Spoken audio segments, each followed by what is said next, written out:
All right, guys, that's 2 hours, maybe even a little bit extra. So give everybody a round of applause for coming out and staying. Good job for those that got on the rat race, and for those who are still in it, I mean, hopefully at least you learned something.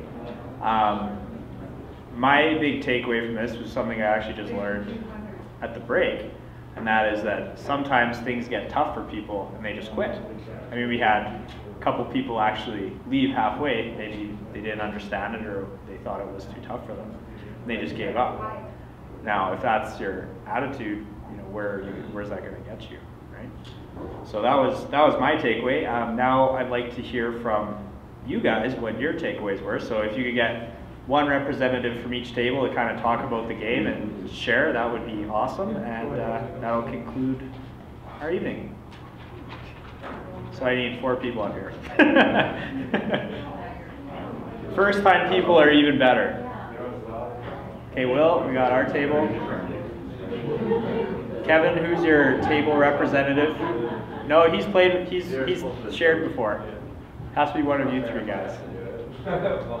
James, okay, James.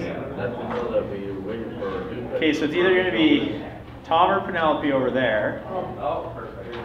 Okay, Tom and somebody, Peter. Okay. So just maybe share what you learned, what kind of the atmosphere is like at the table, and any insights. Just keep it short. Well, we took to talking about too much other than the game, so it took us a while. But one of the things I've done in the past was I try and get different, like I'll get 4plex and a house and apartments, so that when the market cards finally do come up, there's something I can sell. But one of the things that worked really good for us is we'd get an apartment building and we'd split it 4 and 5 and 6 ways, and so that way we all had a stake in it. And so then when it finally came up, so it was easy to get lots of different properties, so that when the market came up, there was something that I had access to, and it didn't cost me the arm and the leg that it would have to buy it all myself. So you're saying that having a network of partners is super important when investing in real estate. It worked super good this time. Yeah, it works good every time. Okay, thanks. James? Yeah, basically that was my take too. Was, if you just partner up with somebody, then you don't have to come up with so much money, and you kind of just, you know, your cash flow isn't as good or whatever, but at least when you got a market, you know, you can get rid of it and move on. So everybody wins when you work together. So. Yeah, basically, yeah. Awesome, thanks.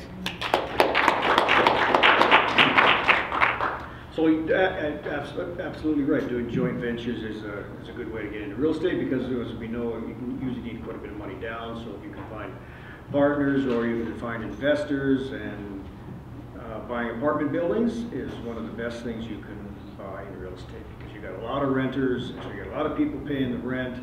So even if you lose a few, you're still got cash flow coming in. If you own a single family house and you lose that renter, now you're 0% occupied. If you got a 20 suite apartment building and you use a couple, you're still, you know, 90% occupied. So that's right. what we're doing. So for you, it's basically, it's less risky to do bigger deals because you have more people paying each month. Well, in a way, it's kind of like monopoly too, though, because you know you got to start somewhere. So you can start with a house or even a condo, and you can make some money on it and sell it, and take that parlay into getting something bigger, and just keep moving forward and getting bigger all the time. And yeah, you're right. Of course, eventually it's going to be like, as I ended up in the game, I was making $300,000 a month or something. Yeah. So awesome. Which would be nice. Yeah. Yeah. Great. Thanks, Tom. Peter, what did you think? This was your first time too, right? Right. Well, I did play it once before at a different event. Okay. I started into a little bit. I think I've been very much a loner, like a lone ranger, I should say. It's probably a better word. Like in doing deals or doing deals, yeah. doing business, doing whatever. But I'm in a place now where, you know, joint venture deals and you know, are far better, because not only are you able to do bigger deals, but you spread the risk, and the risk can also be there's a drop in the market, or there's a drop in something, or, you know, heaven knows what can happen. So you're stronger together, so you can carry that. Yes. And you can do multiple deals, and then, so you don't have all your eggs in one basket. Right. And what I find myself is that at the start, and I noticed this more the time before, I was in a different place, is to play safe. You know, well, I don't have the money, so I better not. You know? Yeah. Well, I can't do this, right? Rather than saying, you know, we did right in the beginning of the deal. I said, well, why don't we buy this whole thing together? Right, and then we were able to do. Otherwise, the car would have had to go back in. Right. So there may be less competition too in bigger deals. Right. So this has got a little bit of side note. So that's great. So you also learn that partnering is important, and it allows you to spread your risk, because now instead of just being in one deal, you're involved in maybe 5 deals. So maybe one's selling, one's doing well. Yeah. It sort of, you know, saves you from the ones that maybe won't do well. Right. So what did you like about this game compared to the other one you were at? Well, I think I noticed my own growth, but also we were at a table with people that were willing to, yeah, let's try it out. You know? Right. And so I really think that was a great thing. So if you find like-minded people, then you can get stuff done. Mm-hmm. Right. Which is the whole point of this, by the way. So awesome. Choosing to trust the other. Great. Well, thank you very much, Peter. Thank you.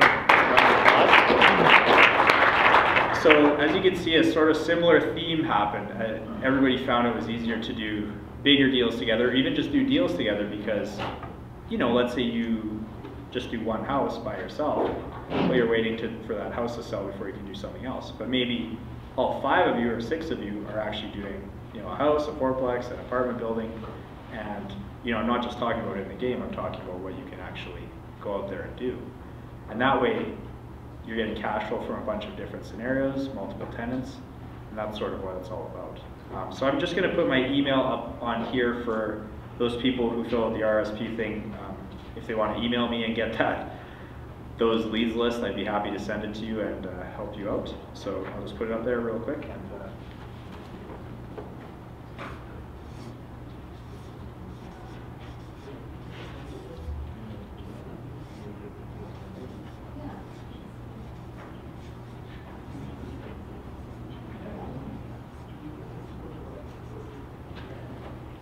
So it's just john@jmoneys.com. We're still building the website out and adding videos, and we'll have posts about, you know, new cash flow games. So be sure to check back, you know, every month or so. Our next game will be mid-April sometime, and I'll send out an email to everybody who signed in. So if you didn't sign in or didn't put your email address, make sure it's on there. And that's it. So I hope you guys enjoyed yourselves and, you know, learned something and had fun. So thanks for coming out, everybody.